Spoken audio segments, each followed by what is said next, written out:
Selamat siang, salam sejahtera, salam sehat selalu. Saudara-saudara, para mahasiswa yang berbahagia, pada hari ini kita akan melanjutkan lagi materi kuliah kita, yang mana pada kesempatan ini saya akan menyampaikan sebuah judul dari hasil resume beberapa judul materi saya yang terangkum dalam sebuah materi hipotesa, signifikansi, dan pengujian. Pengujian di sini maksudnya adalah pengujian hipotesa. Saudara-saudara sekalian, ketika kita bicara tentang penelitian, ketika kita sedang membicarakan sesuatu yang berhubungan dengan karya ilmiah, maka kita tidak akan lepas dengan namanya hipotesa. Nah, untuk memahami hipotesa itu apa dan bagaimana cara pengujian, serta komponen apa yang ada di dalam pengujian statistik atau pengujian hipotesa, nanti kita akan bahas satu persatu. Saya mohon izin untuk tidak tampil lagi, dan yang nanti akan selalu tayang adalah suara saya. Baik, kita lanjutkan untuk materi berikutnya.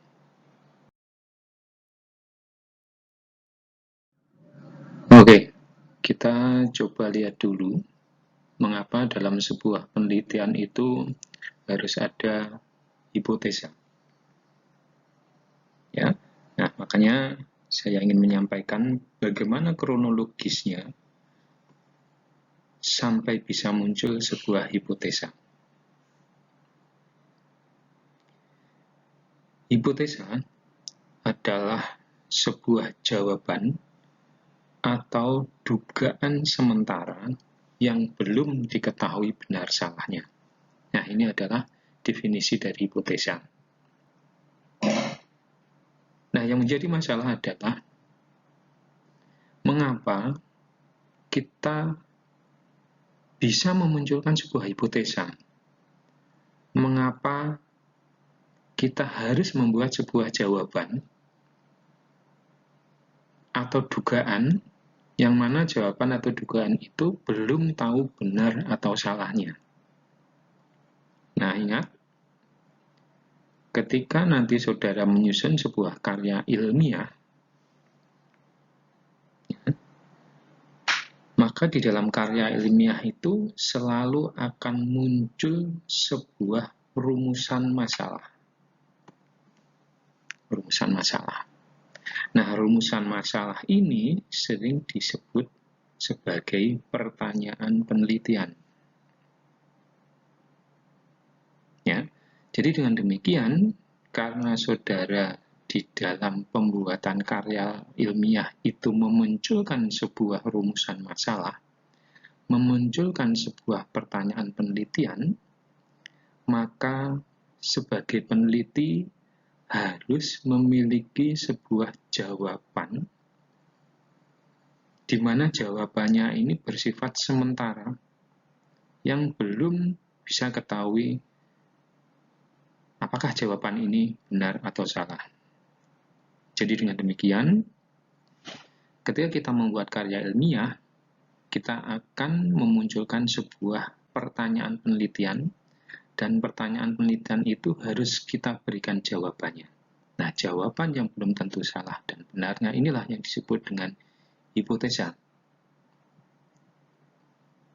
Nah, hipotesa ini yang nanti akan kita lakukan pengujian apabila kita sudah memiliki data dari hasil penelitian yang kita dapatkan.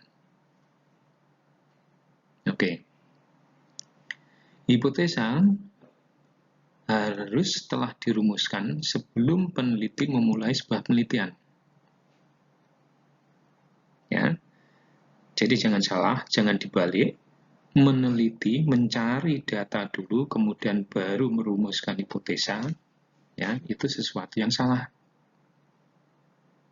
Ya, Tapi hipotesa harus dirumuskan terlebih dulu sebelum kita mulai melakukan penelitian. Karena pada dasarnya, hipotesa ini yang akan kita buktikan di lapangan nanti. Apakah hipotesa kita, apakah jawaban sementara kita benar atau salah, atau terbukti atau tidak terbukti.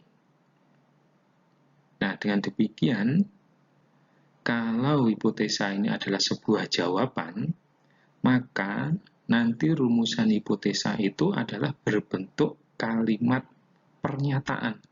Ini yang umum. Ya. Ya, jadi kalau rumusan masalah itu berbentuk kalimat tanya, tapi kalau hipotesa itu yang umum adalah berbentuk kalimat pernyataan.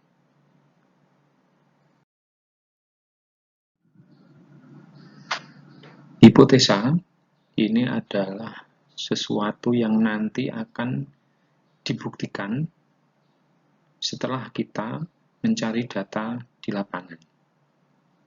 Nah, oleh karena itu, hipotesa ini sesuatu yang sangat urgen sekali untuk menentukan apakah kesimpulan yang akan kita buat itu benar atau salah. Nah, oleh karenanya, maka di dalam merumuskan sebuah hipotesa, maka kita harus benar-benar berpikir dengan berdasarkan teori yang ada, dengan berdasarkan fakta-fakta yang ada. Ya.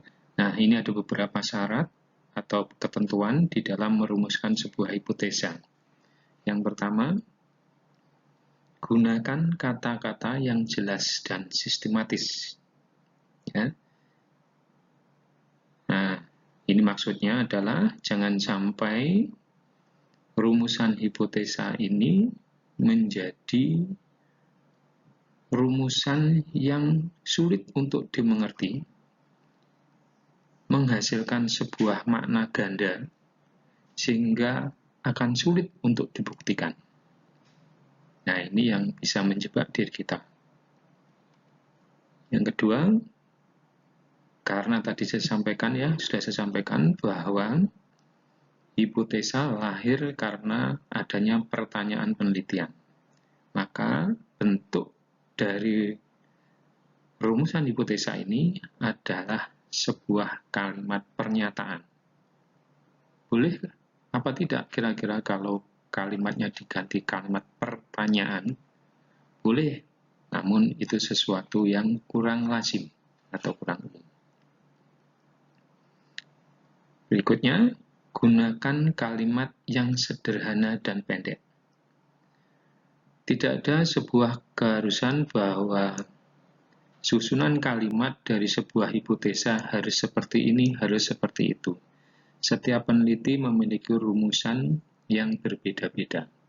Namun, sedapat mungkin rumusan atau kalimatnya diusahakan kalimat yang pendek dan sederhana. Ya, kalau di dalam ejaan yang disempurnakan, kita mengenal ada ejaan di dalam bahasa Indonesia ada ejaan yang disempurnakan. Kalimat yang efektif adalah kalimat yang mengandung unsur subjek, predikat, objek. Bisa ditambah dengan keterangan. Nah, ini yang menjadi acuan.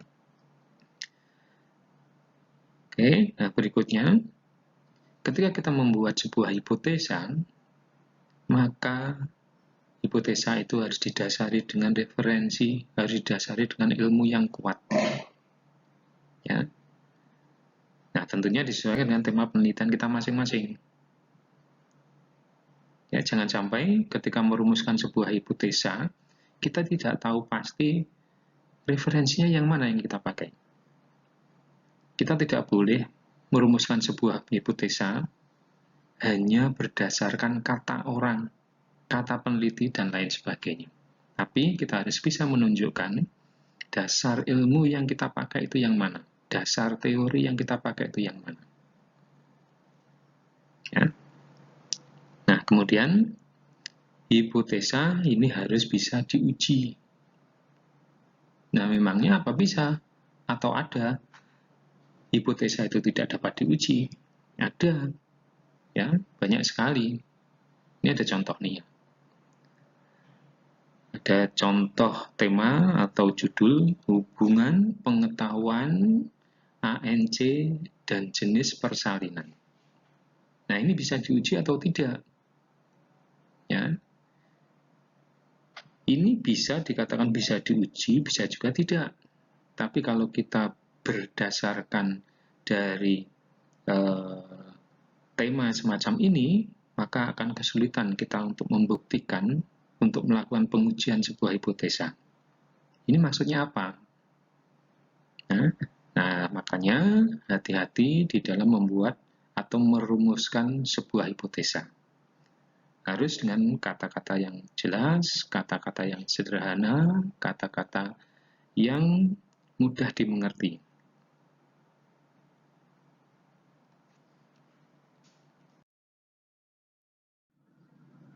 Oke, ini sekilas saya sampaikan bentuk-bentuk hipotesa ya, yang tentunya sudah saudara bisa pahami dari materi metodologi penelitian. Ya. Ada namanya hipotesa 0, ada namanya hipotesa 1. Ya. Hipotesa 1 itu sering disebut dengan hipotesa alternatif. Nah, apa itu hipotesa 0? Hipotesa 0 ini didefinisikan sebagai pernyataan yang menyangkal dari hipotesa 1. Ya. Nah, sedangkan hipotesa 1 itu adalah pernyataan yang tidak menyangkal. Artinya apa? Pernyataan yang tidak menyangkal ini maksudnya kalau dipanjangkan adalah pernyataan yang tidak menyangkal dari teori yang dipakai. Nah, dengan demikian, ketika saudara mulai menyusun hipotesa, maka yang terlebih dahulu harus disusun itu adalah hipotesa alternatifnya dulu.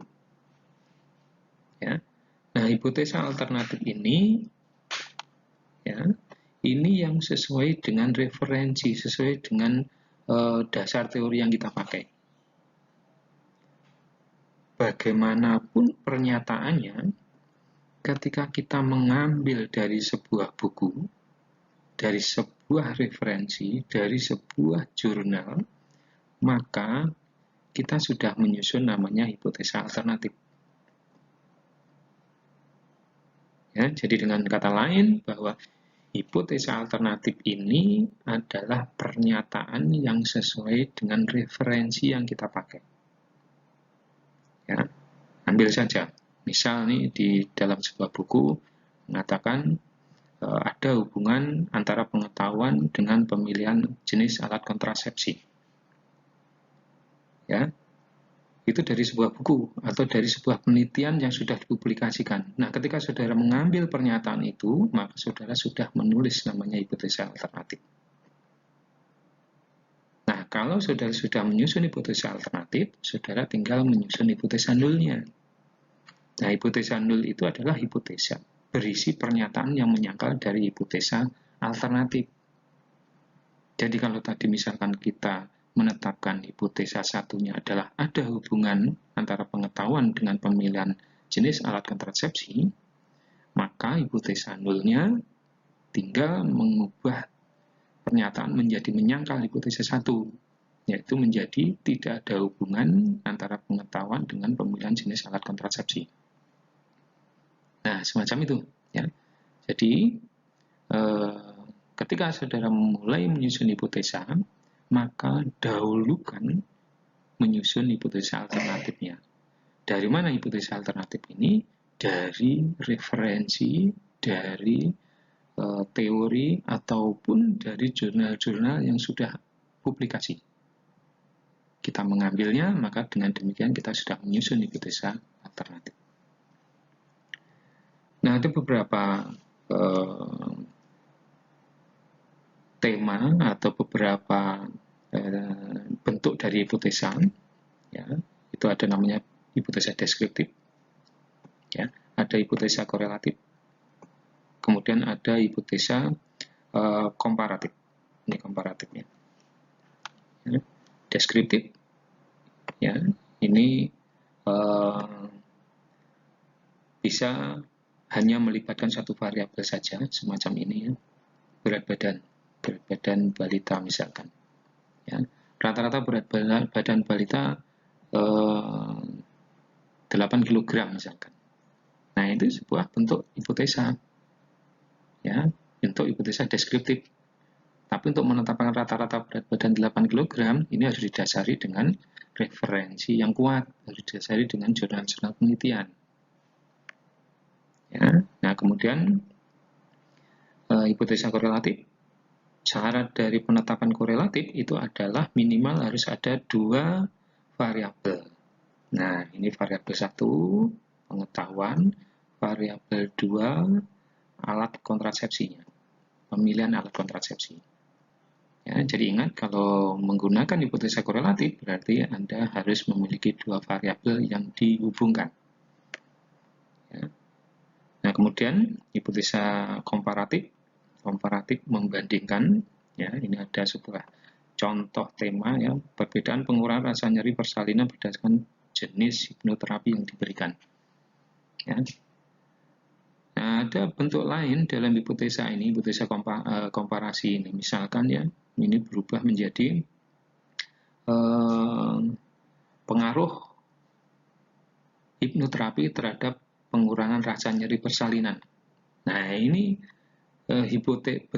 hipotesanya susunan kalimat yang berbeda, tetapi punya makna yang sama. Ya, nah metodenya nanti ya kita harus melakukan komparasi, harus melakukan perbandingan. Maka hipotesanya bentuknya adalah hipotesa komparatif.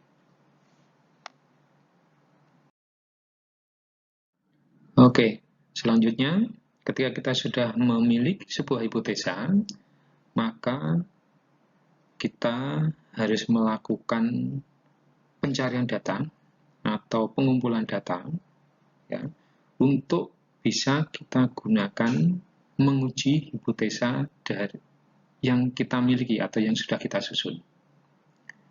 Ya, nah, maka di dalam membuktikan sebuah hipotesa, kita perlu sebuah alat. Alat yang kita gunakan untuk pengujian hipotesa itu adalah statistik. Ya, jadi dengan demikian, kalau saudara melakukan penelitian, di mana penelitian ini nanti memiliki sebuah hipotesa, dan hipotesa itu harus dilakukan pengujian, maka saudara harus bersiap dengan uji hipotesa. Uji hipotesanya adalah statistik. Nah, sehingga banyak ragamnya untuk melakukan pengujian hipotesa. Nah, nanti kita akan bahas satu persatu ya, bagaimana jenis-jenis hipotesa atau jenis-jenis pengujian hipotesa. Nah, sekarang kita bahas dulu bagaimana tahapan untuk melakukan pengujian hipotesa. Ya. Yang pertama, tentunya kita harus memiliki dulu hipotesanya. Jadi, tahapan pertama yang harus kita lakukan adalah menyusun hipotesa 1 dan menyusun hipotesa 0. Ya, jangan sampai dibalik ya. Setelah dilakukan pengujian hipotesa, baru menyusun hipotesa. Nah, ini sering terjadi, ya, dan itu tidak boleh. Makanya tadi saya katakan bahwa hipotesa ini harus disusun ketika kita menyusun proposal. Ya, proposal jadi di dalamnya sudah harus ada harus ada hipotesanya. Nah, karena ada hipotesa, maka di dalam proposal itu juga sudah harus lengkap uji hipotesanya apa. Oke. Langkah berikutnya untuk pengujian hipotesa setelah menetapkan hipotesa adalah menentukan ya, taraf kenyataan atau taraf kesalahannya, atau sering disebut signifikansinya berapa. Ya, apa itu signifikansi nanti kita akan bahas. Ya, tentukan berapa signifikansinya. Atau sering disebut tentukan berapa alfanya. Ya. Selain berapa alfanya, kita harus bisa menentukan berapa besar sampelnya. Besar sampel. Ya, besar sampel dan berapa jumlah sampelnya. Nah, ini sengaja saya sampaikan supaya saudara bisa memahami apa perbedaan antara besar sampel dengan jumlah sampel. Ya, jumlah sampel ini sangat penting untuk kita tetapkan terlebih dahulu, terutama untuk uji hipotesa komparatif. Ya, nah apa bedanya besar sampel dan jumlah sampel? Ya, besar sampel ini berhubungan dengan ya berapa banyak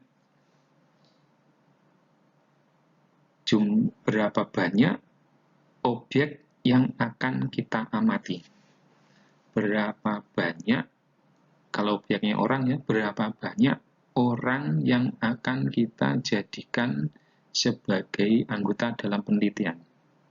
Nah, itu dikatakan besar sampel, besar, bukan jumlah. Ya. Nah, kalau jumlah ini berhubungan dengan kelompok. Ya, misal kita membandingkan tingkat pengetahuan alat kontrasepsi dari masyarakat di daerah perkotaan dan daerah pedesaan. Nah, ini ada dua kelompok, ya, kelompok masyarakat kota dan kelompok masyarakat desa. Nah, karena kita membandingkan dua kelompok itu, maka itulah yang disebut sampelnya ada dua. Sampelnya ada dua. Ya. Jadi sampelnya dua, ya. Sampelnya dua, besar sampelnya berapa? Nah, itu berbeda lagi. Kalau tadi kita ambil contoh di desa dan di kota, berarti ada dua kelompok ya, berarti sampelnya ada dua. Besar sampelnya berapa? Nah, di kota ada berapa orang, di desa berapa orang yang kita gunakan sebagai anggota dalam penelitian kita. Nah, nanti akan ketemu besar sampelnya. Yang ingin saya sampaikan atau tekankan adalah hati-hati di dalam menggunakan kata besar dan jumlah di dalam sampel. Ya, jadi kalau besar sampel itu berhubungan dengan banyaknya objek yang kita amati, tapi kalau jumlah sampel itu berhubungan dengan banyaknya kelompok dari objek penelitian yang kita amati. Nah, nanti akan lebih jelas kalau kita sudah bicara tentang pengujian hipotesa komparatif. Berikutnya, pilihlah uji statistik yang sesuai dan benar. Nanti akan saya berikan triknya bagaimana memilih uji statistik yang benar. Kedua, lakukan pengujian dengan menggunakan software. Ini memang sengaja saya sampaikan, ya. Uji hipotesanya adalah memanfaatkan aplikasi statistik. Ya, bisa SPSS, Tata, Info, dan lain sebagainya. Banyak sekali ya. Namun nanti untuk contoh-contoh aplikasi pengujian statistiknya atau pengujian hipotesanya, nanti saya lebih banyak menggunakan software aplikasi SPSS. Bagi yang sudah memahami tentang SPSS tentunya akan mudah, tapi kalau yang belum, nanti ada beberapa tutorial yang bisa saudara unduh dari YouTube saya ya, tutorial untuk aplikasi SPSS ya, nanti bisa diambil ya. Nah, Anda bisa mencoba untuk mempelajarinya. Ya. Nah, kemudian setelah kita nanti melakukan pengujian dengan menggunakan software, ya, kenapa harus pakai software sih? Kalau saya berpikir software itu bisa bekerja dengan cepat, bekerja dengan tepat. Ya. Software ini sangat tergantung kepada operatornya. Kalau operatornya memahami dan tahu persis, maka akan dihasilkan sebuah kesimpulan yang benar. Tapi kalau operatornya itu hanya sekedar tahu, maka kesimpulannya bisa menjadi salah. Ya, jadi tahapan terakhir adalah membuat sebuah kesimpulan. Nah, untuk membuat sebuah kesimpulan ini bisa didapatkan ya dengan membandingkan antara p-value dengan signifikansinya. Apa nih artinya? P-value ini adalah hasil perhitungan statistik dari software yang kita pakai. P-value. Ya. Signifikansi ini adalah besarnya tingkat kesalahan yang kita pakai. Nah, nanti akan kita bahas. Ya. Kita bahas apa itu signifikansi. Ya. Jadi kalau p-value-nya nanti lebih besar dari signifikansi yang kita pakai, atau lebih besar dari alfa yang kita pakai, maka kesimpulannya adalah hipotesa nol diterima. Ya. Tapi kalau sebaliknya, p-value-nya itu lebih kecil sama dengan alfa yang kita pakai, maka kesimpulan hipotesa nol ditolak. Ya. Ini adalah sebuah cara pengambilan kesimpulan dari analisa statistik dengan menggunakan software statistik secara umum. Ya, dengan kata lain, untuk membuat kesimpulan apakah hipotesa nol itu diterima atau ditolak, maka kita cukup membandingkan berapa hasil perhitungan statistiknya atau p-value-nya, ya, dibandingkan dengan alfa yang kita pakai.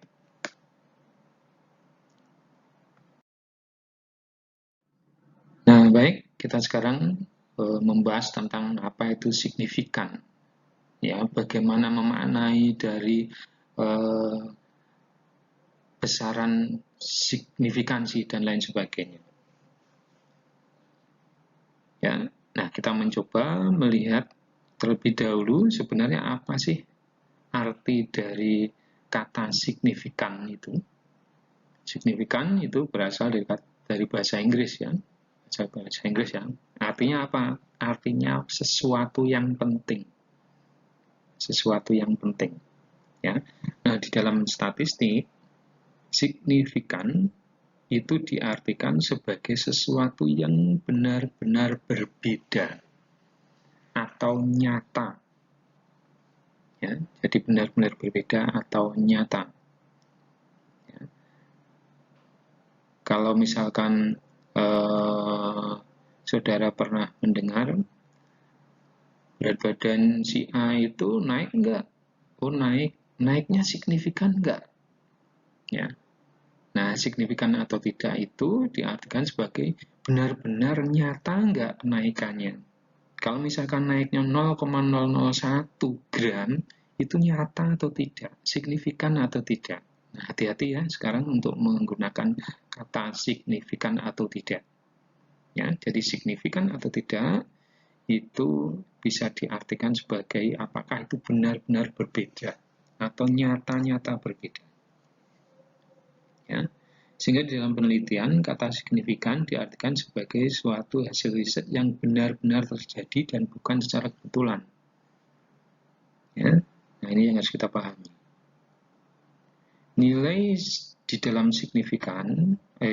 nilai signifikansi di dalam hipotesa adalah nilai kebenaran dari hipotesa yang diterima atau ditolak. Jadi besaran nilai signifikansi ini nanti sangat menentukan apakah hipotesa yang kita buat atau kita susun nanti ditolak atau diterima.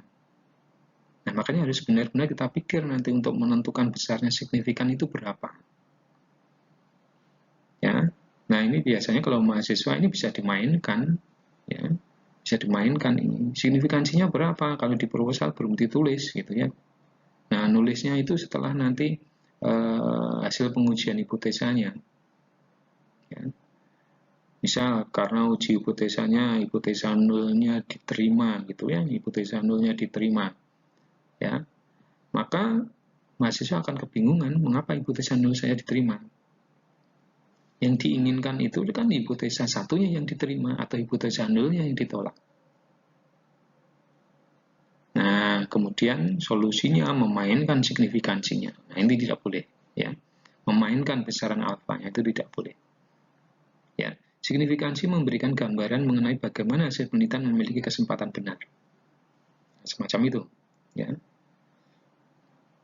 Statistik pada dasarnya merupakan penerapan dari teori kemungkinan. Artinya, ya, Di dalam ilmu statistik, itu tidak ada yang berlaku secara mutlak. Karena pada dasarnya ilmu statistik itu adalah ilmu kemungkinan, menerapkan sebuah teori kemungkinan, teori probabilitas. Ya, kalau saudara belajar statistik murni, Anda akan belajar bagaimana menentukan sebuah probabilitas. Bagaimana saudara menentukan nilai kemungkinan dari sebuah kejadian.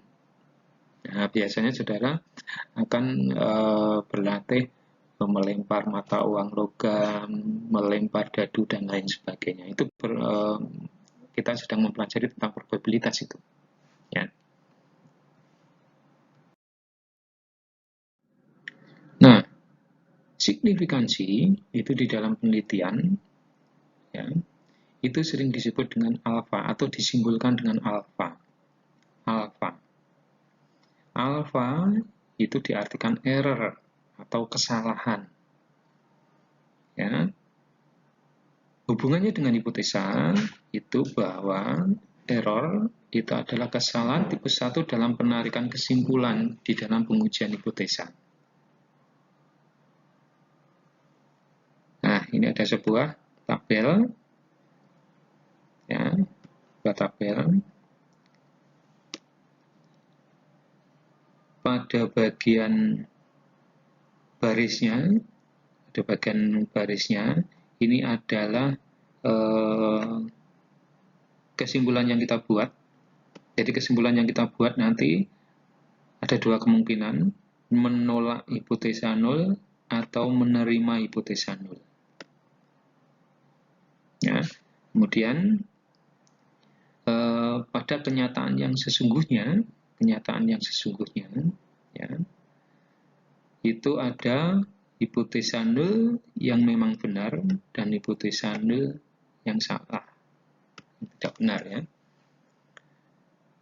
Ya, jadi dengan kata lain begini, ya, ketika kita menyusun hipotesa nol, maka bisa jadi kita menyusun hipotesa nolnya itu benar atau salah. Nah, posisinya ada di garis ini. Di kolom ini. Hipotesa benar dan hipotesa salah. Hipotesa nol benar, hipotesa nol salah. Nah, kemudian kita melakukan penelitian, melakukan pengujian statistik. Nah, pengujiannya menghasilkan kesimpulan bahwa hipotesa nolnya harus kita tolak atau hipotesa nolnya kita terima. Nah, alfa atau kesalahan tipe 1, ya, itu ada di sini. Ini alfa ini.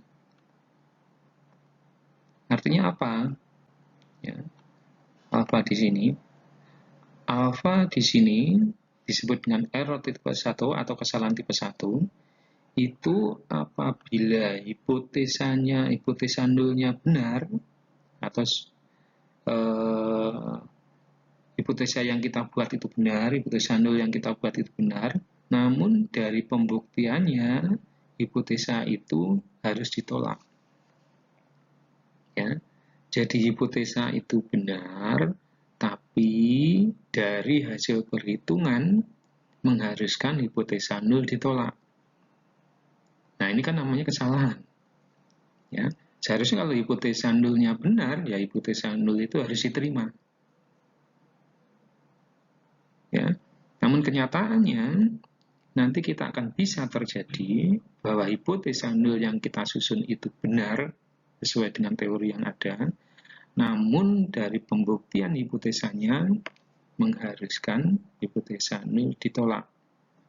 Nah, itulah yang disebut dengan kesalahan tipe 1. Sesuatu yang benar tetapi mengharuskan kita menolak atau tidak menerima dari pernyataan yang benar itu. Ya, itulah alfa atau sering disebut dengan error.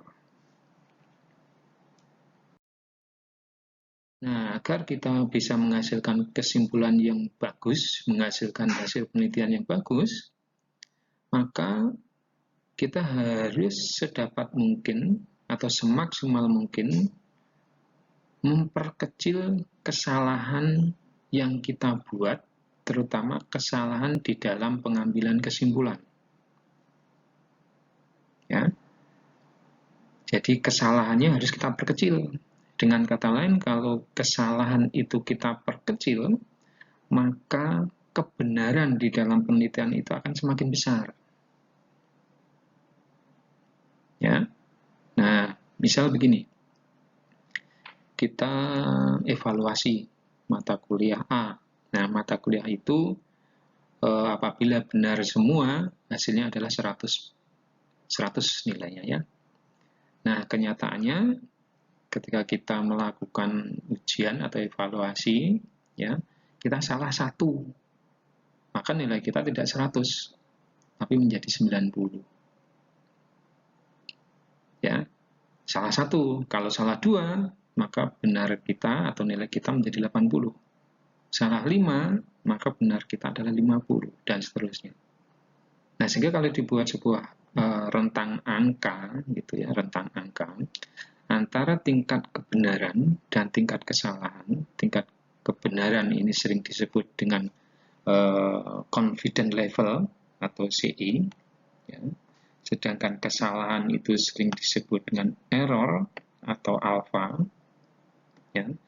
Maka tingkat kesalahan alpha ditambah tingkat kebenaran CI, ya, ini nilainya adalah 1 atau 100%.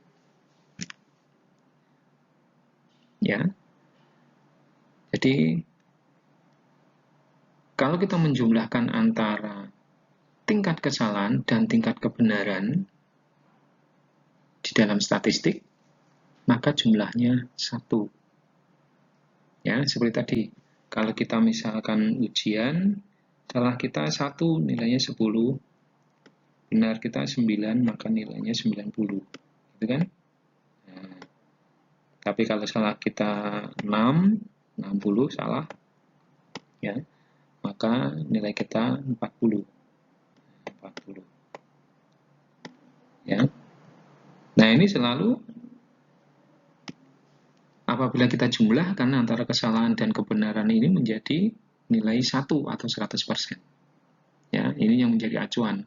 Nah, oleh karena itu kalau kita menginginkan penelitian yang bagus, ya kita harus melakukan atau memilih tingkat kesalahan yang sekecil-kecilnya. Sehingga akan didapatkan tingkat kebenaran yang sebesar-besarnya.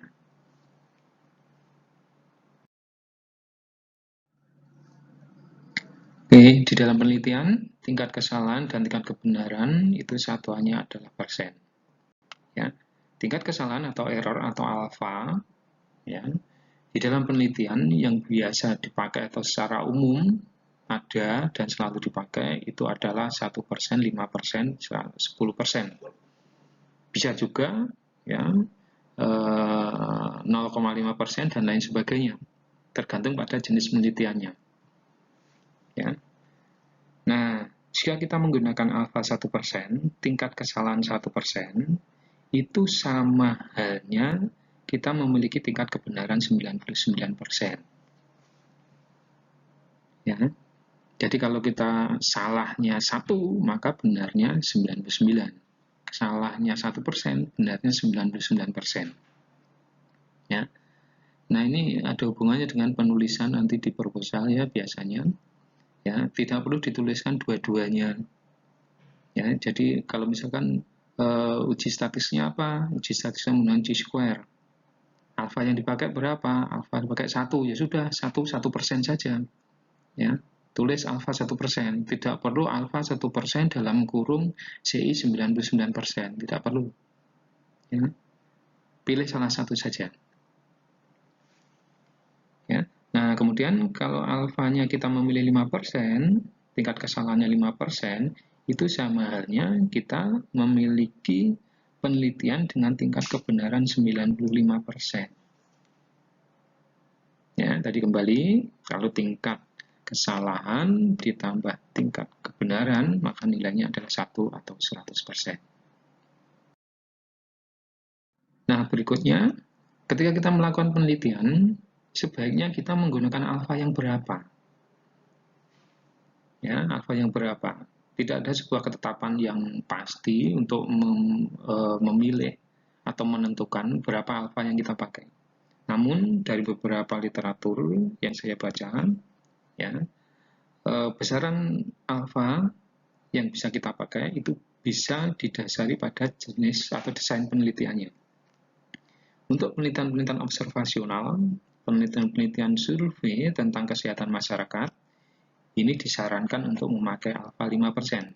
Sudah cukup, tidak perlu menggunakan 1%. Ya.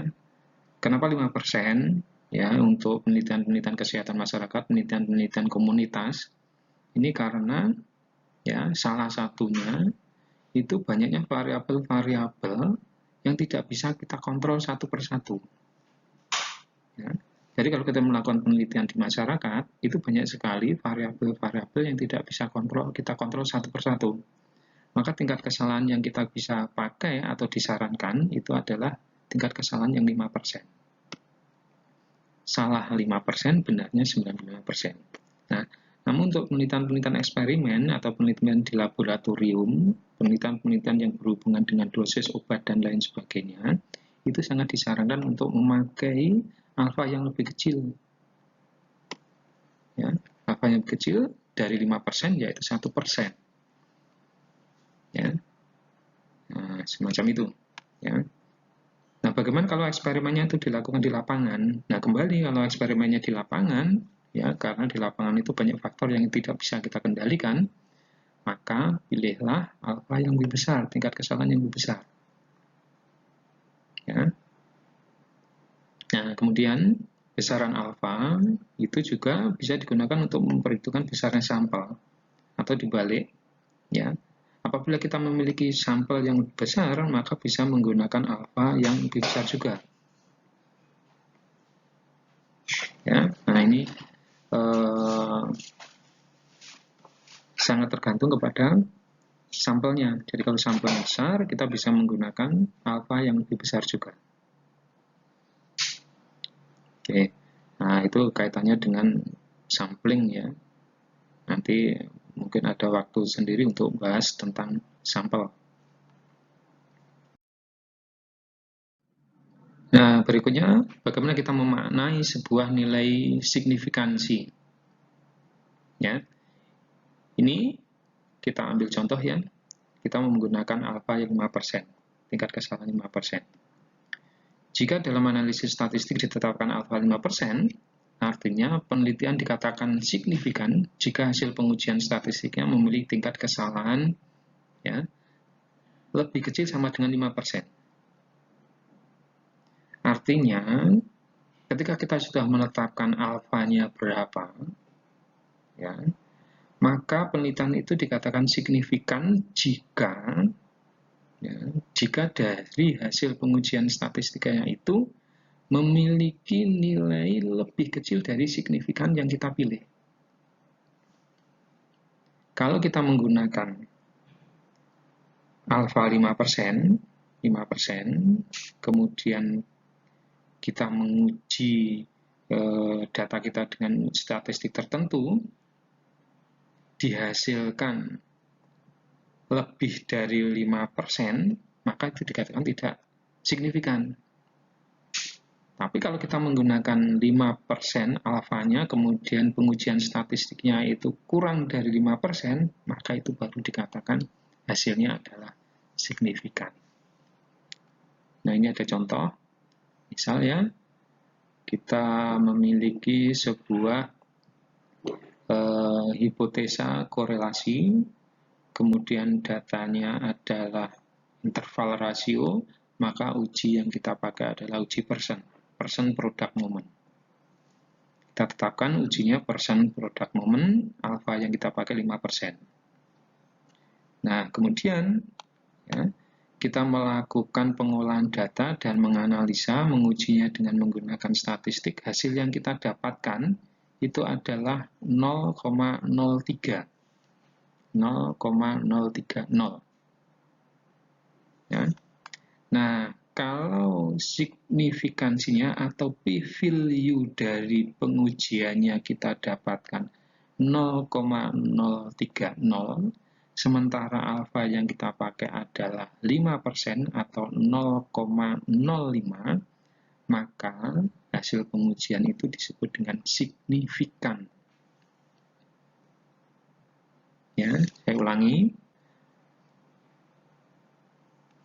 Alfa yang kita pakai 5%, 5% itu sama dengan 0,05. Ini alfanya.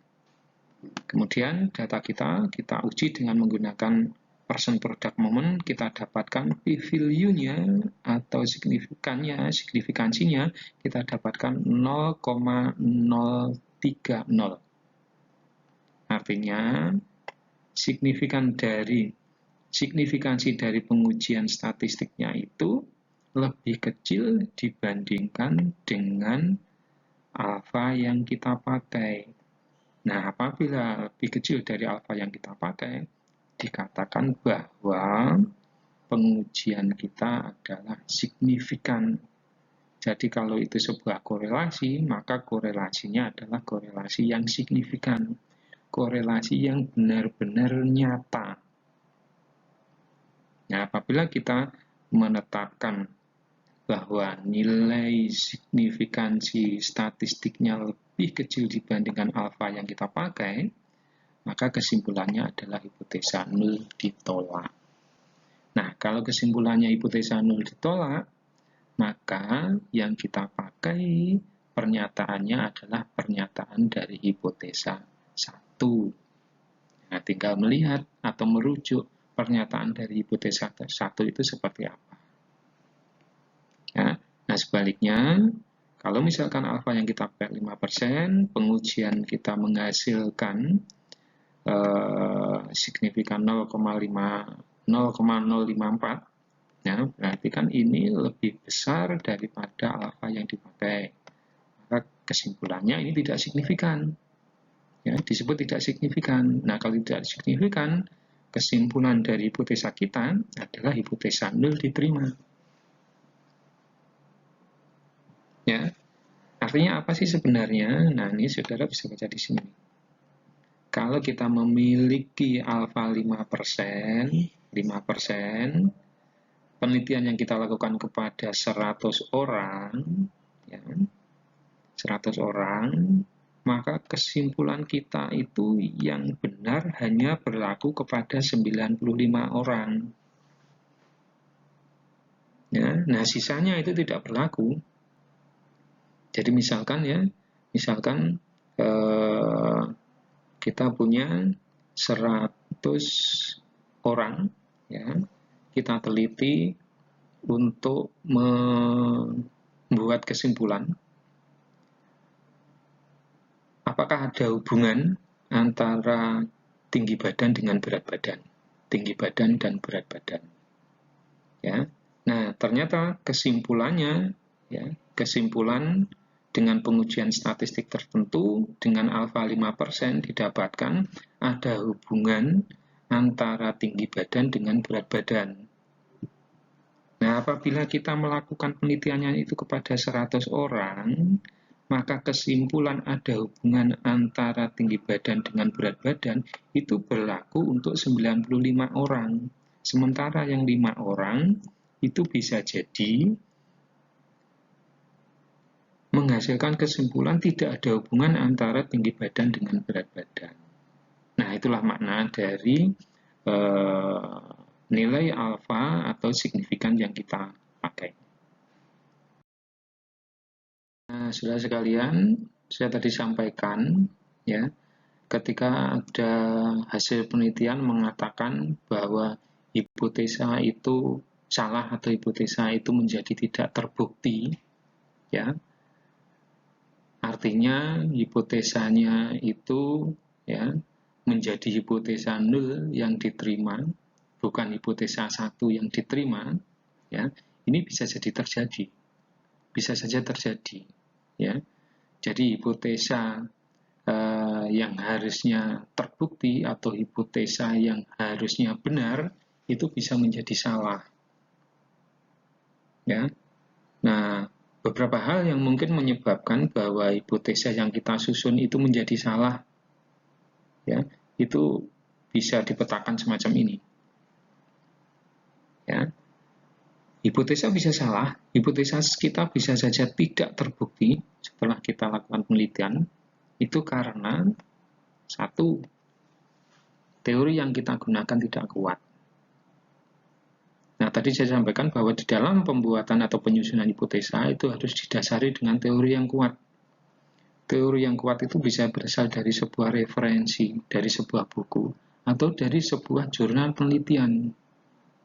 Nah, maka dari itu kalau menyusun sebuah penelitian, sebuah proposal, Anda harus banyak-banyak untuk membaca jurnal-jurnal penelitian ataupun buku. Ya, sehingga benar-benar tahu persis landasan teorinya yang dipakai yang mana. Landasan teori untuk menyusun sebuah hipotesa itu yang mana. Ya.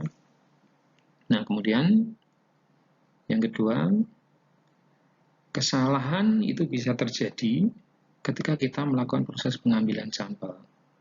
Hati-hati di dalam menetapkan sampel, ya, itu bisa jadi salah secara besar sampel, menetapkan besar sampelnya, atau salah di dalam teknik samplingnya. Ya. Nah, sehingga kalau kita belajar tentang sampel, itu yang harus kita pelajari adalah perhitungan besar sampelnya dan teknik samplingnya. Ya, kalau ini salah, maka nanti bisa jadi kesimpulan kita menjadi salah. Yang ketiga, kesalahan bisa terjadi karena instrumen yang kita pakai pengambilan data itu tidak valid dan tidak reliable. Ingat di sini, tidak valid dan tidak reliable.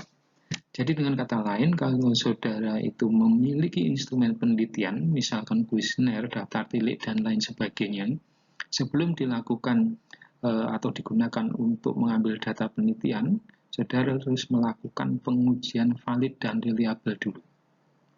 Ya, dari uji validitas dan reliabilitas instrumen, itu harus dilakukan dulu. Yang keempat, kesalahan perhitungan di dalam pengolahan dan analisis data.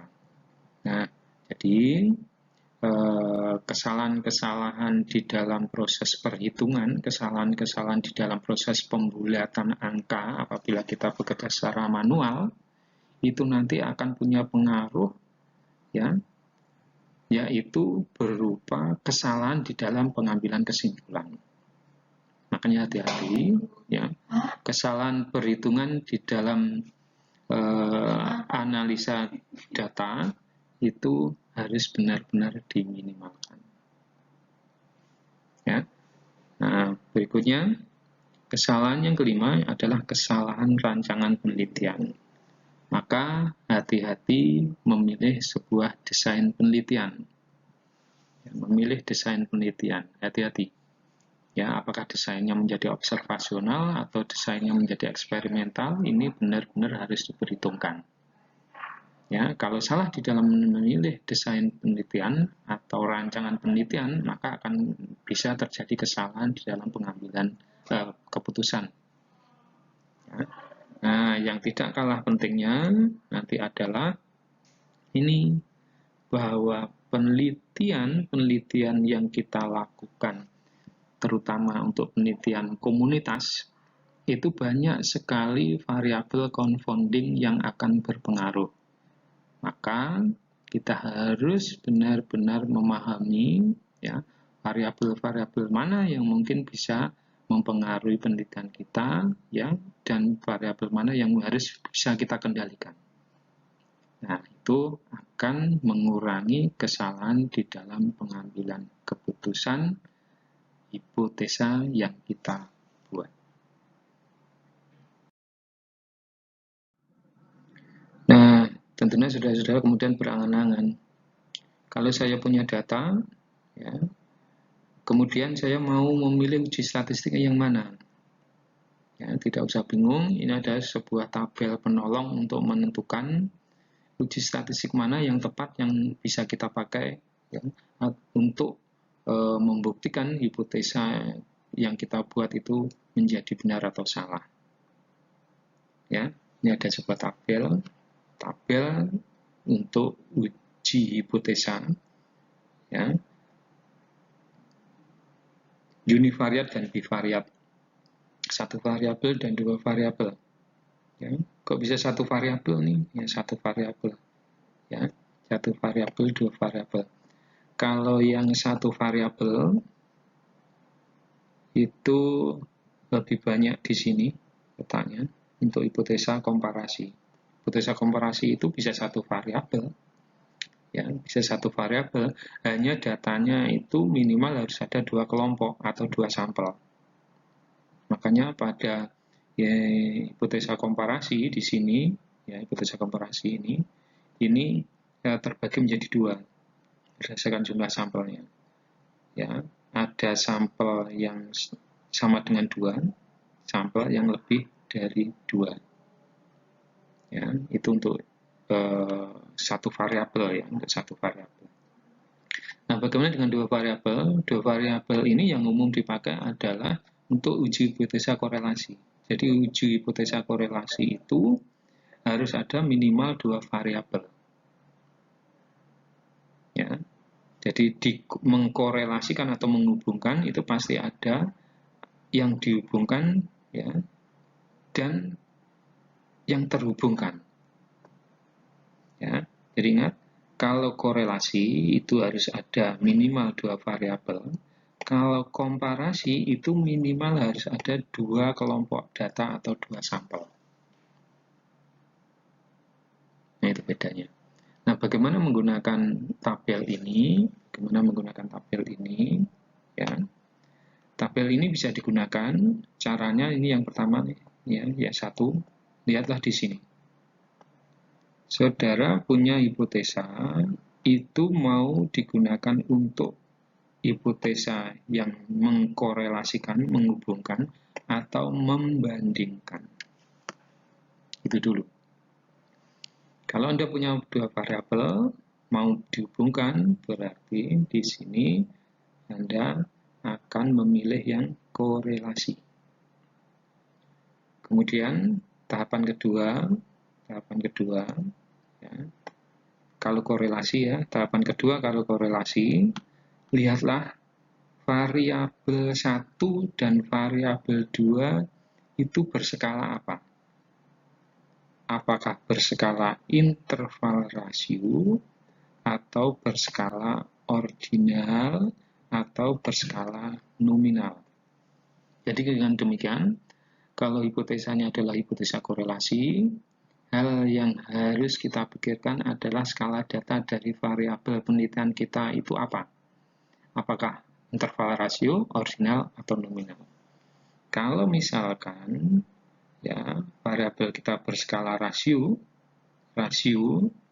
ya, maka kita tinggal tarik ke bawah, seret bawah, yang ini tarik ke kanan. Nah, maka uji hipotesa yang akan kita pakai adalah korelasi persen. Jadi dengan demikian, korelasi persen, ya, korelasi persen ini dipakai untuk melakukan uji hipotesa jika tujuannya adalah mengkorelasikan atau menghubungkan dengan skala data interval rasio. Nah, ingat, untuk skala data interval rasio itu nanti akan ada dua kemungkinan. Satu, data terdistribusi normal, atau yang kedua, data tidak terdistribusi normal.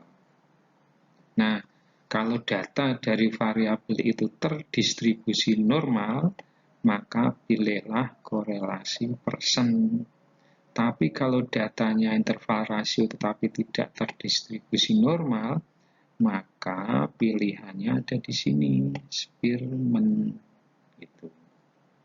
Ya, jadi ada dua kemungkinan, ya. Kalau datanya interval rasio, kalau interval rasio terdistribusi normal, maka pilihannya adalah persen.